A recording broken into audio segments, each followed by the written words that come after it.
The eviction notice felt heavy in my hands as I watched Rebecca strut around our childhood home like she owned it. Well, technically she did now, according to the will she presented at the estate lawyer's office this morning. "Don't worry," she said, examining her perfectly manicured nails. "I'm giving you a full month to clear out, even though Dad's will only require 2 weeks. See, I can be generous. My name is Sophie Anderson, and at 34, I was watching my older sister dismantle my entire life with a few pieces of paper and a smile that didn't quite reach her eyes. Our father, James Anderson, had passed away 3 weeks ago after a brief battle with cancer. The loss was devastating enough. But now this. I don't understand," I said, keeping my voice steady despite the rage building inside me. "Dad always said he was leaving the house to both of us. He wanted us to share it." Rebecca rolled her eyes, settling into Dad's favorite leather armchair like she was trying it on for size. "People change their minds, Sophie." Dad finally realized which daughter actually deserved his legacy. I looked around the study where we stood, Dad's sanctuary filled with his books, his collection of antique maps, and the lingering scent of his favorite pipe tobacco. This room held more memories than I could count. It was where he'd taught me to play chess, where he'd helped me with my homework, where he consoled me after my divorce 2 years ago. "When did he make this change?" I asked, though I already knew the answer. I just wanted to hear her say it. 3 months ago," Rebecca replied smugly. "Right after his diagnosis, he called me over one evening and said he needed to make things right. Said he'd been foolish trying to split everything equally when clearly one of us was more capable." I nodded slowly, remembering that evening well. Dad had been heavily medicated, barely able to hold a conversation. Yet somehow he'd managed to not only change his will but make it heavily favor Rebecca, leaving her the house, his investment portfolio, and controlling interest in the family business. All I got was a small savings account and Dad's old car. "What about the business?" I asked, though I knew what was coming. "Of that," Rebecca waved her hand dismissively. "The board already approved my appointment as CEO. After all, I have been running things while you were off playing artist." I bit back a retort. My playing artist had actually been running a successful graphic design firm for the past 8 years. But Rebecca had always dismissed it as a hobby. In her world, if you weren't wearing a power suit and making other people miserable, you weren't really working. "I'll need the keys to the house," she continued, holding out her hand. "All copies, please, and don't even think about making extras." I reached into my pocket and pulled out my keyring, carefully removing the house key I'd had since I was 12. But as I did, my fingers brushed against another key, smaller, older, almost forgotten. The key to Dad's private safe. Rebecca didn't know about that safe. Nobody did, except me and Dad. He'd shown it to me on my 30th birthday, hidden behind one of his beloved antique maps. "Keep this between us," he'd said with a wink. "Sometimes a person needs a place for their real treasures." I handed Rebecca my house key, watching as she practically snatched it from my fingers. "I'll have my things out by the end of the month," I said quietly. "Make sure you do," she replied, standing up and straightening her designer blazer. "I'm having the locks changed tomorrow anyway, but I'd hate to have to call the police if you overstay your welcome." As she clicked her way out of the study in her expensive heels, I waited until I heard the front door close. Then I counted to 100, making sure she was really gone. Only then did I move to the far wall, where Dad's prized 1847 map of London hung in its heavy wooden frame. My hands were steady as I lifted it carefully, revealing the small wall safe behind it. The old key fit perfectly, just as it had countless times before. But this time, when I opened the safe, I wasn't looking for the family photos or childhood mementos Dad kept there. I was looking for the envelope he placed inside 3 weeks ago, just days before he died. "Sophie," he'd whispered from his hospital bed, pressing the envelope into my hands. "Put this in the safe. Don't tell your sister. Promise me." I promised, though I hadn't looked inside the envelope at the time. I was too focused on his failing health, on trying to make his last days comfortable. But now, the envelope was exactly where I'd left it, tucked behind a stack of old photographs. My hands trembled slightly as I opened it, pulling out several documents that would change everything. The first was a will, Dad's real will, dated just 2 weeks before his death and properly notarized. But it wasn't the will that made my breath catch in my throat. It was the second document, A detailed record of financial transactions spanning the past 5 years, all in Dad's meticulous handwriting. And at the top, a single sentence that made my blood run cold. Evidence of Rebecca's embezzlement from Anderson Global, estimated total, $2.7 million.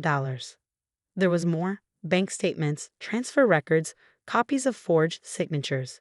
Dad had been building this file for years, documenting every penny Rebecca had stolen from the company. But the final document was what really made my hands shake. It was a letter written in Dad's distinctive scrawl.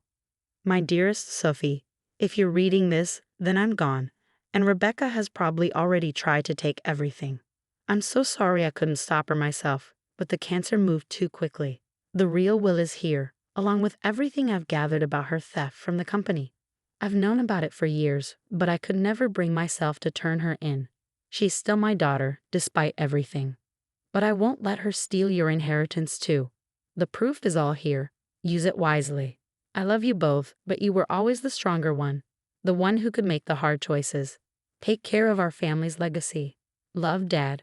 I sat down in Dad's leather chair, the one Rebecca had so casually claimed earlier, and began to read through everything carefully. With each page, the full scope of her deception became clearer. She hadn't just forged the will. She'd been systematically draining company accounts for years, covering her tracks with fake investments and non-existent projects. Dad had caught on early but had chosen to document everything instead of confronting her. Maybe he'd hoped she'd stop on her own. Maybe he'd been trying to protect her in his own way.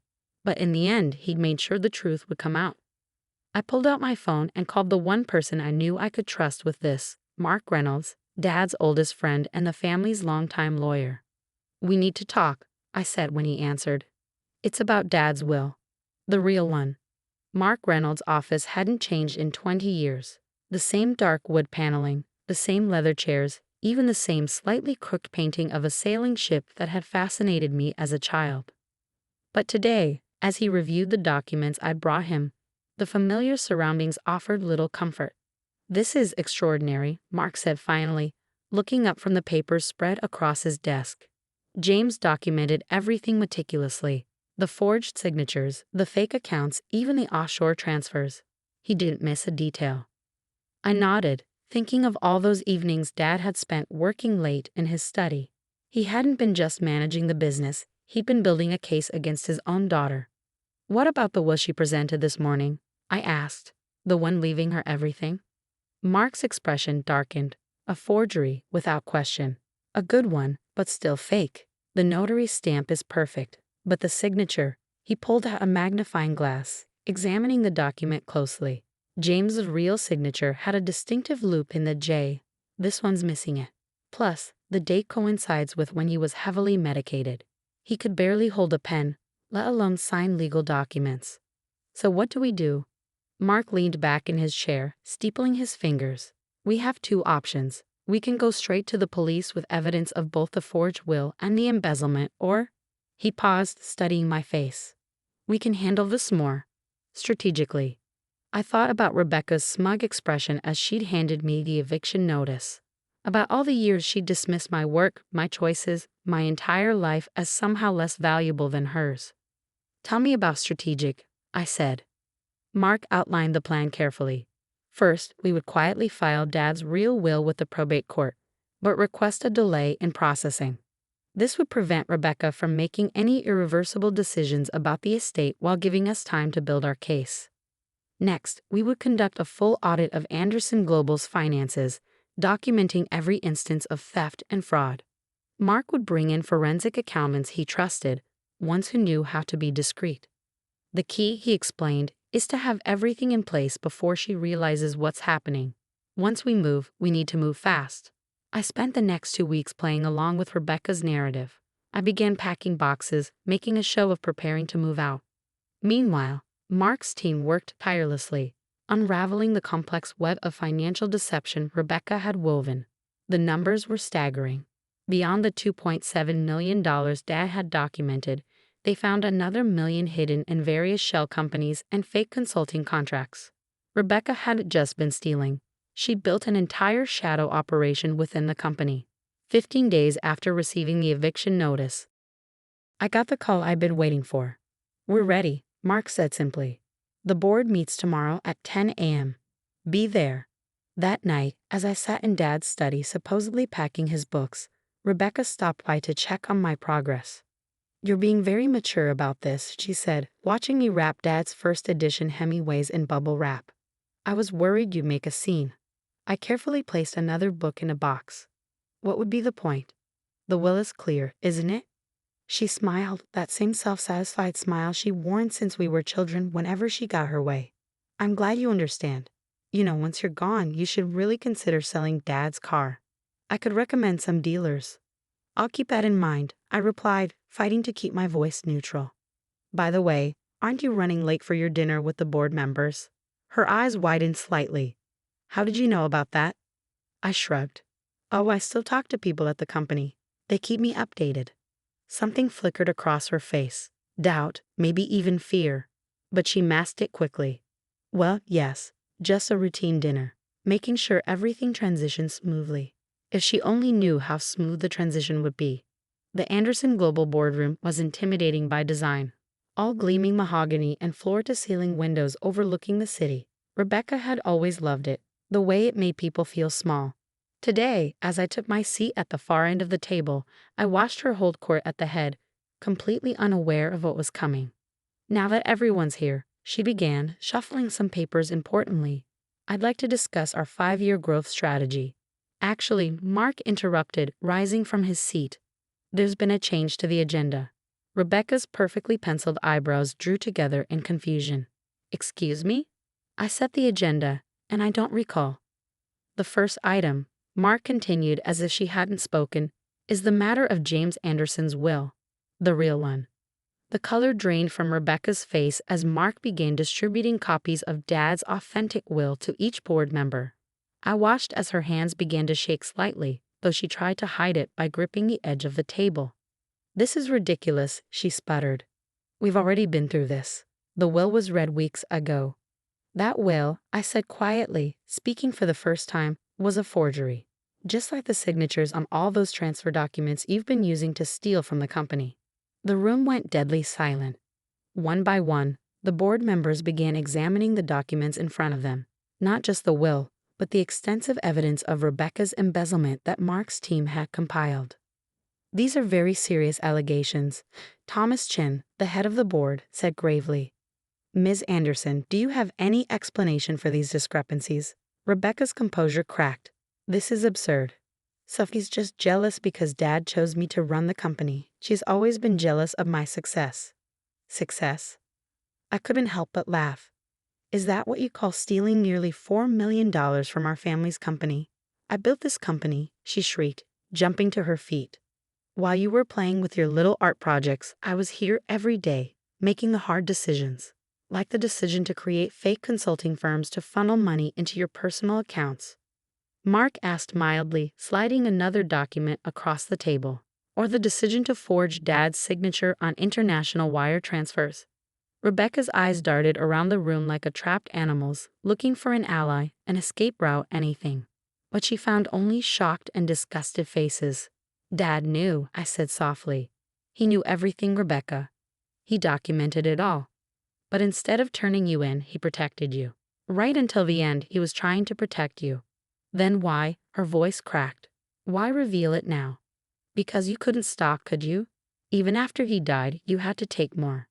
You forged his will, tried to steal my inheritance, and planned to continue bleeding the company dry." Thomas Cheng cleared his throat. "The police are waiting in the lobby.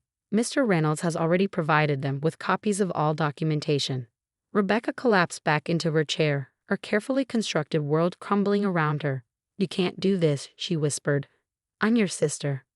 "Yes, you are," I replied, standing up. "And you'll always be my sister. But Dad trusted me to protect his legacy, the real one, not the empire you tried to build on lies and theft." As the police led Rebecca away in handcuffs, I remained in the boardroom, staring out at the city below. The same view she loved so much, the one she thought proved her superiority. The aftermath was exactly what you'd expect. Rebecca was charged with multiple counts of fraud, embezzlement, and forgery. She took a plea deal to avoid a lengthy trial, but still ended up with 8 years in prison. The house, my house now, according to Dad's real will, felt different without the weight of secrets. I kept his study exactly as it was, right down to the antique map hiding the safe. Sometimes I sit in his leather chair, remembering how he taught me that strength isn't about dominating others, but about doing what's right, even when it's hard. Mark helped me restructure the company, implementing new financial controls and bringing in fresh talent. Anderson Global not only survived the scandal but thrived, partly because employees no longer had to work under Rebecca's toxic leadership. A year after everything happened, I received a letter from Rebecca's prison. Her handwriting, once so precise and controlled, was shaky. Dear Sophie, I've had a lot of time to think in here. About Dad, about what I did, about who I became. I don't expect forgiveness. I'm not sure I even deserve it. But I want you to know that I understand now. Dad chose the right person to protect his legacy. I'm sorry for everything. Rebecca. I keep the letter in Dad's safe, along with all the other family documents that matter. Not because I've forgiven her, that will take time, if it ever comes, but because it's part of our story now. A reminder that sometimes the hardest choices are the right ones. The company continues to grow, but differently now. We've established a foundation in Dad's name that provides art education grants to underprivileged kids. My little art projects are finally being put to good use, designing materials for the foundation's programs. Late at night, when I'm working in Dad's study, I sometimes imagine I can smell his pipe tobacco, feel his presence in the room. I think he'd be proud, not just of how I handled Rebecca's betrayal, but of how I'm moving our family's legacy forward. The antique map still hangs on the wall, hiding its secrets, but now it reminds me of something else Dad used to say. The truth always finds its way to the surface. The only question is whether you'll be ready when it does. I was ready, and because of that, everything he worked for, everything he believed in, lives on. As for Rebecca, she'll be eligible for parole in 4 years. I don't know if she's really changed, if prison has taught her what Dad tried so hard to teach her about integrity and responsibility. But I do know this: when she gets out, she'll find that the door to Dad's study, my study now, is still open, because that's what family does.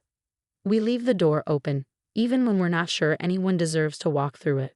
That's the real legacy Dad left us. Not the money, not the company, but the understanding that true strength lies in being able to do the right thing, even when it breaks your heart. And that's a lesson worth protecting.